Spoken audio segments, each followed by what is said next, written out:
2023 শেষ আর 2024 শুরুর পথে আমরা পাড়ি দিতে চলেছি। তো আমার মনে হলো যে না, আজকে কিছু তোমাদের সাথে শেয়ার করি। কিছু ভ্লগের কিছু অংশ কেটে তারপরে আমার এই ছোট্ট একটা ভ্লগ, কারণ আমার খুব ইচ্ছা হচ্ছিল আজকে একটা ভ্লগ তোমাদের সামনে প্রেজেন্ট করার। বিশ্বাস করো সেইটুকুনি ক্ষমতা আমার মধ্যে নেই যে আমি উঠে একটা সুন্দর করে ভ্লগ করে তোমাদের সবাইকে দেব। এত বছর ধরে কণিকাকে দেখেছো, চিনেছো, জেনেছো, একটা মানুষকে অনেক কাছ থেকে না দেখলেও কিছুটা হলেও জানা যায় বা বোঝা যায় যে সেই মানুষটা কেমন। তোমাদের ভালোবাসা, তোমাদের আশীর্বাদ আমাদের সঙ্গে সবসময় ছিল, আছে বলেই হয়তো আজ আমরা বেঁচে আছি। আজ আমরা একটু হাসি খুশি আছি, ভালো আছি, ভালো থাকার চেষ্টা করছি। হ্যাঁ, এই নয় যে সবার জীবনেই সব সময় ভালো থাকতে হবে, খুশি থাকতে হবে, কিন্তু আমার খুশি থাকা বা খুশি থাকার চেষ্টা বলতে পারো, যাই বলো না কেন, সবকিছু হচ্ছে এই মানুষটাকে ঘিরে। আমি জানি না, বিশ্বাস করো, ওর সাথে কি সম্পর্ক, কেন আমি ওর জন্য এত কিছু করছি বা ওর কাছে রয়েছি। অনেকেরই এটা প্রশ্ন, তুমি কেন করছো, কেন রয়েছো, তুমি তো সুস্থ। তো জানি না আমি কেন করছি, এই প্রশ্নের কোনো উত্তর নেই। তবে একটাই কথা বলবো, যে মানুষটাকে ছেড়ে যেতে পারবো না, আগামী দিনেও পারিনি, আর আগামী কালও পারবো না। কেন পারবো না সেটাও আমি জানি না। তো যাই হোক, এটাই আমি জানি যে যখন আমি চলে যাব, মানে আমাদের তো এই পৃথিবীতে আমরা সারা জীবনের জন্য আসিনি, অনেক অনেক বছরের জন্য আসিনি, একটা সময় আমাদের চলে যেতে হবে। তখন যদি আমি ভগবানের কাছে গিয়ে পৌঁছাই, আমি তাকে জিজ্ঞাসা করব যে তুমি কেন পাঠিয়েছিলে আমাকে, আর ওর সাথে আমার সম্পর্ক কি ছিল। তো তোমাদের খুব ভালো কাটুক বছরের শেষ সময়টা। শেষ, আজকে আমার এই বছরের শেষ ব্লগ। তো ওই জন্যই ইচ্ছা হলো যে ভীষণভাবে একটা ছোট্ট করে একটা ভ্লগ দিই। কথা বলার মতো ক্ষমতা আমার মধ্যে হয়তো নেই, হয়তো আওয়াজ শুনেই বুঝতে পারছো অনেক কষ্টে ভেতর থেকে আওয়াজ বেরোচ্ছে। হ্যাঁ, ভালোভাবে চেষ্টা করছি তোমাদের মাঝে ফিরে আসার, কারণ আমাকে তো আমার ডেলি ভ্লগ দিতেই হবে।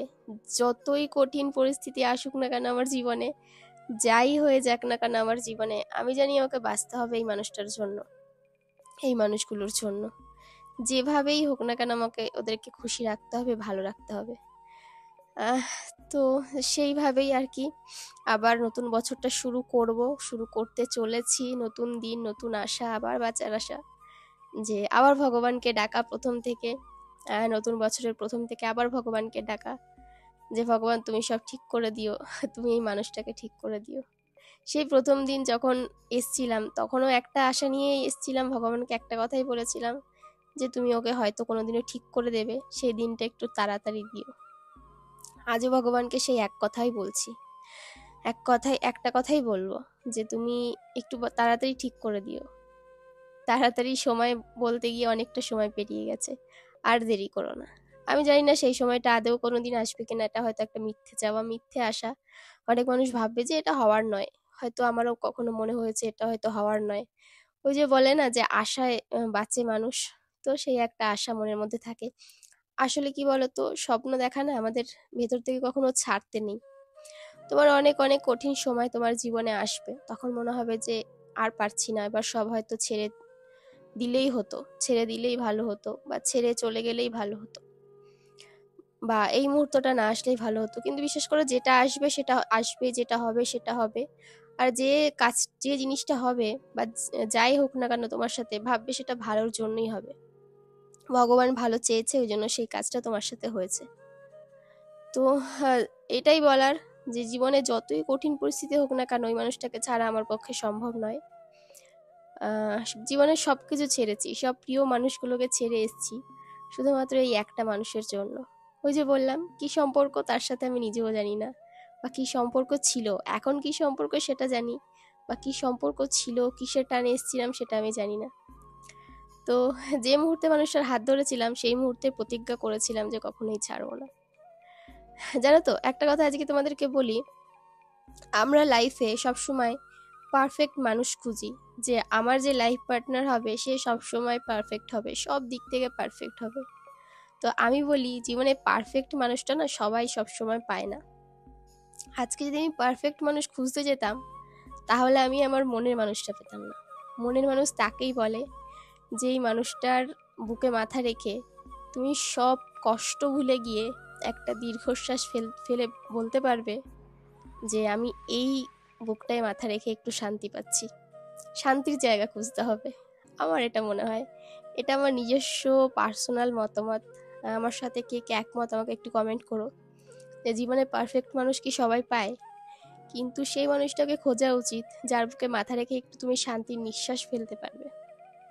তো আমি সেই মানুষটাকেই পেয়েছি, আর হ্যাঁ, সেই মানুষটার হাত ধরেই সারা জীবন এগোতে চাই। হ্যাঁ, হয়তো কোথাও ভালো জায়গায় ঘুরতে যেতে পারি না, এই মানুষটার কাছে আবদার করতে পারি না যে আমাকে এটা কিনে দাও, আমাকে ওটা কিনে দাও। খুব শরীর অসুস্থ থাকলে আর 5টা মানুষ যেরকম বলে যে আমাকে একটু 1 গ্লাস জল গরম করে দাও, আমাকে আজকে একটু এটা করে দাও, আমার মাথাটা যন্ত্রণা করছে একটু টিপে দাও, বা আমার এই অসুবিধা হচ্ছে আমাকে একটু এখানে নিয়ে চলো, তো সেটা হয়তো বলতে পারি না। কিন্তু কি করব বলো, সবাই তো পারফেক্ট মানুষটা পায় না। তো হ্যাঁ, আর হয়তো কখনো পুজোর সময় বলতে পারি না চলো একটু ঘুরে আসি, একটু ফুচকা খেয়ে আসি, বা এখনও জানো তো আমি ঘুরতে খুব ভালোবাসি। তো সেই জায়গা থেকে বলি যে চলো গাড়ি করে ঘুরে আসি দুজনে মিলে, কিন্তু ও নিজে যেতে চায় না, কারণ আমাদের অসুবিধা হবে। দ্বিতীয়ত ওকে নামাতে অসুবিধা হবে, দ্বিতীয়ত ওকে নিয়ে যেতে অসুবিধা হবে। সেসব কথা চিন্তা করে ও নিজেই যেতে চায় না। তো এই দিক থেকে আমি ওকে পারফেক্ট পাইনি ঠিকই, কিন্তু কি করব, পারফেক্ট ওই যে বললাম পারফেক্ট সব দিক থেকে হয় না। হাতে হাত দিয়ে ঘুরতে যাওয়া, ফুচকা খাওয়া, মেলায় যাওয়া, এই জিনিসগুলো আমাদের জীবনে হয়তো নেই। তবে ওই যে দুজনের দিকে দুজন তাকিয়ে থেকে একটুখানি যে দীর্ঘশ্বাস ফেলা, যে হ্যাঁ আমি আছি তোমার পাশে বলা, এটাই হয়তো জীবনের সব থেকে পরম পাওয়া। তো অনেকগুলো কথা তোমাদের বলে ফেললাম আজকে।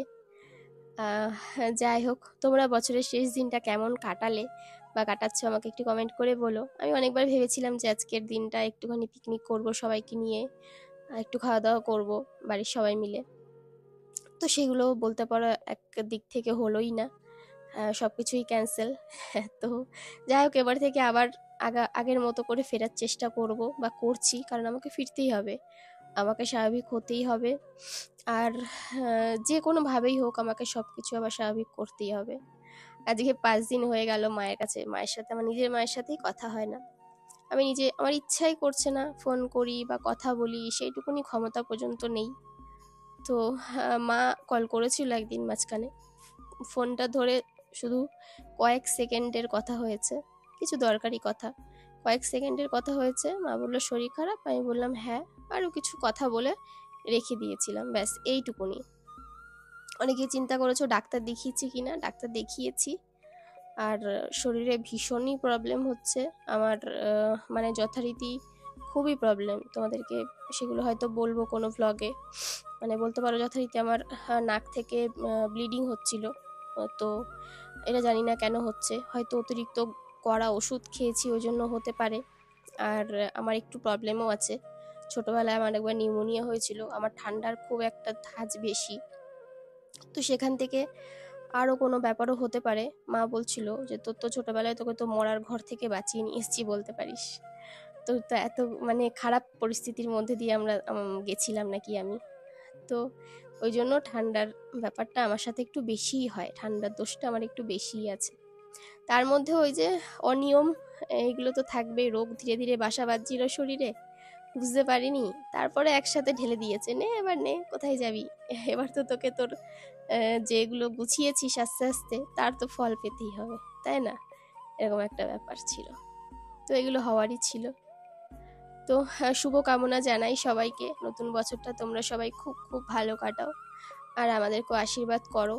যেভাবেই আছি না কেন, যে পরিস্থিতিতেই থাকি না কেন, যেন এই মানুষটার হাত ধরে থাকতে পারি, যেভাবেই সম্ভব যেন তাদেরকে খুশি রাখতে পারি, তাকে ভালো রাখতে পারি, তার মুখে হাসি ফোটাতে পারি। আমি চাই না কোনোদিনও কোনো কারণে তার চোখে জল আসুক। তো এইটুকুনি বলার ছিল, যে কারণেই ভাবলাম যে না, যেভাবেই পারি একটা ছোট্ট ব্লগ তোমাদেরকে দিই। সবাই ভালো থাকো, নতুন বছরের জন্য অনেক অনেক শুভকামনা। সবাই শান্তিতে থাকো, খুশিতে থাকো, এটাই চাই তোমাদের কণিকা। চলো আজকের মতোই এখানে টাটা বাই বাই। আবার চেষ্টা করছি ফিরে আসার, খুব খুব খুব তাড়াতাড়ি তোমাদের মাঝে হাসি মুখ নিয়ে, আবার সেই হাসি খুশি ব্লগ নিয়ে ফিরে আসার চেষ্টা করছি খুব খুব শীঘ্রই। চলো টাটা। ভালো থেকো।